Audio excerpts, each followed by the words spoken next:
Alright, so continuing on from what I was just talking about a moment ago in part 1, there's a lot more recoil in this game and the damage is a lot lower. So I was finding that with an assault rifle like the FAMAS, I was getting 3 or 4 hit markers at distance before I dropped the guy, which is a lot like COD 4 and even more so like Call of Duty 2. I couldn't help but think when I was playing this game that the way that the guns handled and the damage that they did played a lot like Call of Duty 2. So if you go back that far, if you guys played that game, then you'll know what I'm talking about.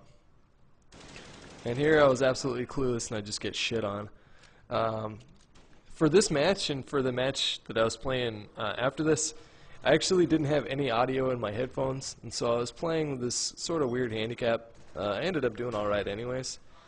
And then I played another match of a different game type, which I'm going to upload a little bit, some clips from that later on. But that mode I just really kind of sucked it up. But I'm not really showing this gameplay for you guys to sit here and say, oh my god, you're so pro at this game. It's more just so you guys can see what this game is all about. So I'll go right into questions that, for those of you guys that were following me on Twitter and asking me questions about the game, a lot of you guys are asking me about the dive to prone. I don't even know if you see me do it once throughout this entire gameplay here, and that's because I didn't really find it to be that useful. In fact, I think a lot of people are going to be, yeah, here's a little RC car.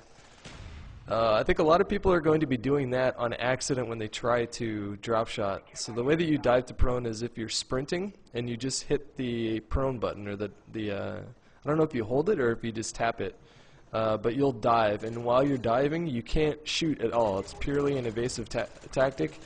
And when you do it, the animation takes a minute before you can get out of that animation. So it's basically just to kind of get around corners if you're getting shot at, but it's not an offensive maneuver whatsoever. A lot of you guys are asking about the nade damage in the game. I don't know if you guys see me chuck any nades, I can't remember, but the nade damage is pretty much identical to that of Call of Duty World at War and Modern Warfare 2, which is, it's not like a return to Zeus grenades from Call of Duty 4.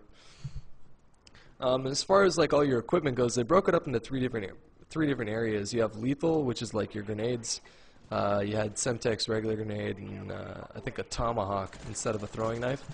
Second one was tactical, so that had things like, yeah, tactical insertions back in the game, which I'm not a fan of at all, but what are you going to do?